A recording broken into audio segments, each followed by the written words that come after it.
What's up, listeners? My name is Skylar Guns, and you're listening to Twitch Talk.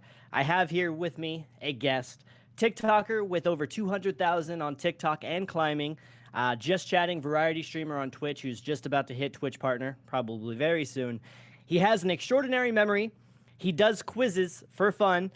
You could probably ask him to name every capital of every country that has 3 syllables or less, and he'll probably get it right. You can ask him to name every single Monopoly property in order with colors. He'll probably get it right 100% of the time. I have with me here Sam Bucha. How you doing, Sam? Wow, that's quite the introduction. I think you're overselling me a little bit, but how's it going, man? I'm doing good. So, did you go into it knowing that you were going to play off the memory, like your very good memory that you have? Did you know that you were going to use that throughout your stream? No, not at all. Like, there's some like weird things, like I never thought I'd use anything like I'm a geography nerd, which I'm sure you're aware, and like that's something I never thought that I would actually like use on stream. I'm like, where is this relevant? How could I even showcase this? Would people even like it? Then the memory stuff, like again, like you don't think of streamers and you think of stuff like that. So I wasn't sure. That's kind of a recent discovery because I had like a single TikTok I put out of me doing like the sequential memory test, and that like went kind of viral. So I was like, let's see if this is repeatable. And so what I basically did is in the form of like some Sporkle quizzes or just anything geography related, I just parlayed the two, and then like people have kind of liked that content, so I've generally stuck to it. But yeah, I never thought that stuff would be kind of stuff that's propelled any sort of growth. I just want to note, he said kind of viral, but that video has 5 million views, which is pretty viral. Well, the cool thing about that, the coolest thing, so the TikTok views to me, those are meaningless, the TikTok views, but like the daily dose of internet getting on that was like super, super cool. That for me is I like, actually didn't even know that. yeah. The first video of the year on Daily Dose of Internet, like the 4th clip in, is just like that clip of me doing the sequential memory test. And like that thing, wow. like, because like TikTok views or whatever, like they come and go. You'll have like some virality and then it will go down. But like that is like an account that I've always liked. So when they posted me, I was like super hyped about that.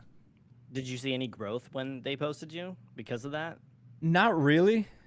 Like it's weird. Like whenever you post content that goes viral, it's very short term sort of gains that you make. So like if you have like a viral TikTok, or if you're included in like a YouTube video of a famous account or whatever, like maybe like the first day you'll have people who come in. But again, those are like the people, they see that, and if you're not doing that, they won't come back into your streams, because like that's an example. They found you for a specific type of content, and since that's the only thing they've ever seen, they'll just come in for that. So like if I'm not doing it, like they'll come in and be like, hey, saw you off Daily Dose of Internet, but then they just bounce away. And I don't think I've seen too many people since. TikTok is a good starting point for people that don't know where to start. And obviously you've seen that same kind of growth, and then you kind of push that towards other avenues, like getting them to your Twitch or getting them to your YouTube, and then making YouTube videos if you're able to. But making a TikTok is a lot different from a YouTube video. I definitely struggle with that, because 30-second videos versus 10-minute videos is a hard boundary to cross. Yeah. Yep. I think people underestimate like making TikTok videos and trying to make them fit the algorithm so that they, can blow up and become viral. It's like, so once you understand the TikTok algorithm, and once you have kind of, again, like a gauge on what will work and what doesn't, it gets a bit easier. But like figuring it out and like trying stuff, it's like a very trying process, and even editing it, because the thing with TikTok is like every second is so valuable. So in like I shoot for now 16 seconds. That's like my average clip duration. Like every single second has to be somewhat meaningful. Even if it's like you're doing nothing, there needs to be at least a meaningful lull, or people are waiting for something. So like just thinking and like being creative around like a 16-second video is so taxing, dude. Like TikTok has become for me, like in my view, like the most creatively challenging thing that I do at this point. Like hopping on Twitch and doing this long form content for 4 hours is almost easier to me than like thinking about what 15-second TikTok I'm going to post today, because it's like they're asking for so much. Like, hey, you have 15 seconds to deliver something that you ideally want to go viral. So it has to hit every metric, it has to reach all the followers, it has to have the hook, it has to bring people to the end and have the watch time up. It's like, it's super tough. It's super underrated. But I always say, if people are not on TikTok and you create content, you're wasting your time. It's the biggest growth platform out there. There's billions of users on it at this point. I think maybe since like India's been off or whatever, like it's dropped, but it's humongous and anybody can go viral at any given moment. There's no other platform like it. Everyone ought to be on TikTok. Whenever I see a TikTok, and now it's gotten to the point if I'm scrolling my For You page and I see a TikTok that's viral, I start to assess it. I'm like, what is it about this TikTok that went viral? And then like if I see something, I'll try and like maybe try that out in my next video and implement it. So I very much think about every TikTok video as literally like hitting certain points in the algorithm to let it go viral. So like I kind of like manufacture, I'd even call the word, like my TikToks to become viral. Like it's very important to me that like I have like a couple of like, you know, in my head, like I have like a checklist of things I have to do. Like every TikTok I have to follow that. I couldn't just like post a TikTok ever again of me just like holding my iPhone and just like with a viral sound, like doing something that I think's funny, because it needs to hit like certain things, you know. It's just, you know, and that's just it's been successful for me, so that's why I just like keep on doing it. Like if it ain't broke, don't break it type thing. So yeah, I definitely think about it probably in a bad way. Like maybe it's not sustainable to constantly view things algorithmically, but I think once you do figure it out, it makes the daily stuff a lot easier because I just know what I have to do every day. So could you share some of those like mental checklists that you have for some of your TikTok videos? So it's hook, and then it's over delivering at the end, and it's keeping it under a certain time period, and then it's ultimately if you could bait comments, that's good, because if people are in the comment section, obviously the video is replaying, so it's good to get comments out of people. But I really don't have like heavily commented TikToks. My TikToks, I find they have good like to views and they have good watch time, but a lot of people don't like blow up the comments like I see some other TikTokers, which is fine. Like, you know, I'm not complaining about that, but I feel like that means that what I do well in my TikToks is that people will watch it a couple times, like maybe 2-3 times, which helps with the watch time algorithm. So if you have a TikTok flop or not perform as well as your other videos, are you a believer in trying to re-edit and repost that TikTok, or do you just move on and scrap that idea?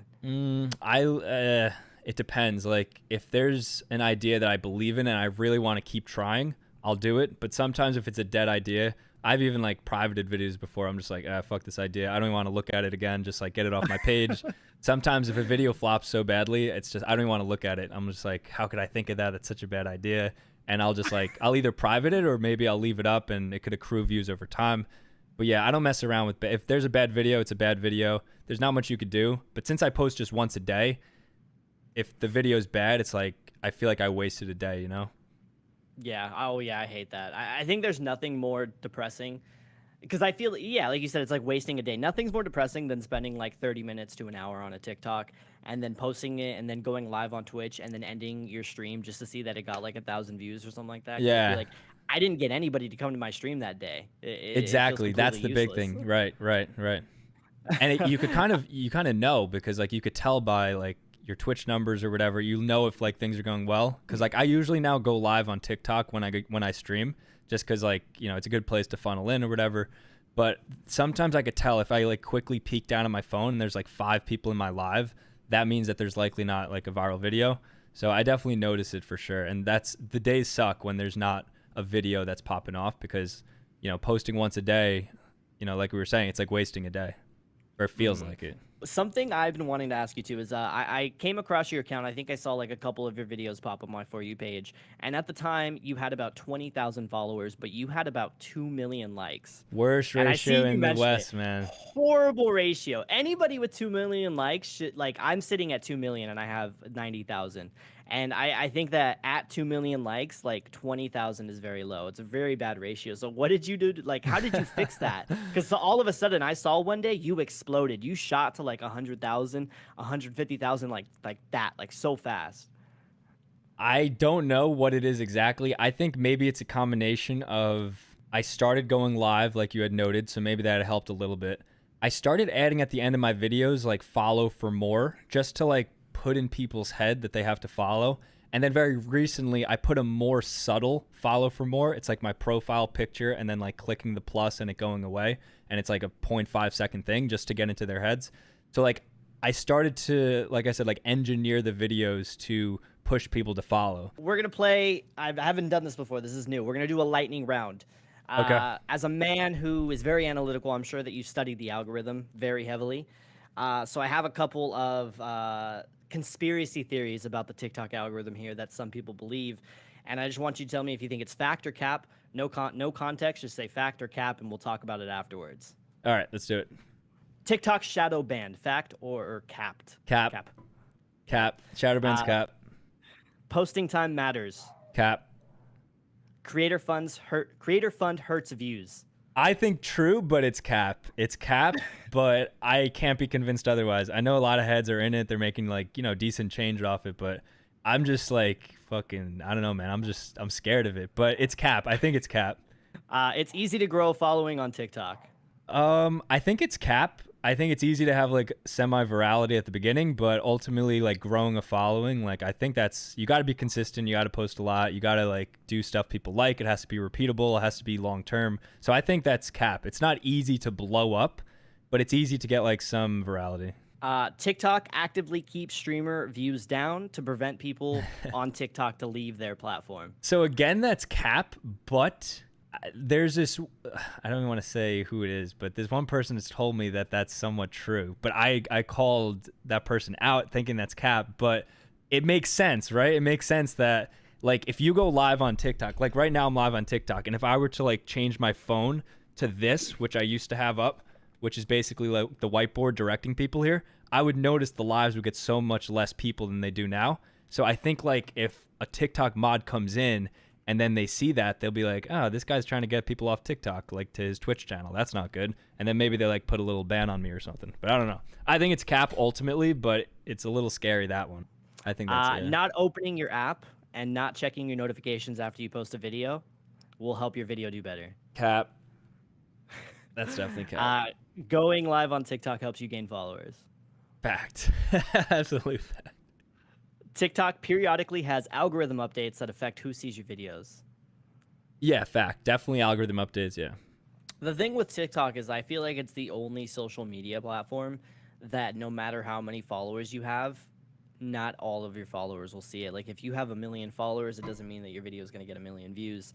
Because I see accounts with, 1, 2, 3 million, and they're getting like 50,000 views on their videos. Yeah, no, I say this all the time. Like followers means absolutely nothing. Like there's accounts that I think my page will get more than, there's probably some accounts with like 10 million followers, and I think my average views per video will probably be like higher than theirs. But that's pretty much all that I have. I think that we've learned a lot from you and talked about some of the algorithm stuff and some of your methods on how you make a viral video. I mean, you've been killing it on TikTok lately. I mean, thanks, Doug. Yawning video, 2.5 million views. And that was I don't get yesterday, it. right? It's so dumb, man. So. Yo, no, thank you for conducting this. This was a lot of fun. All right, we'll be in touch then.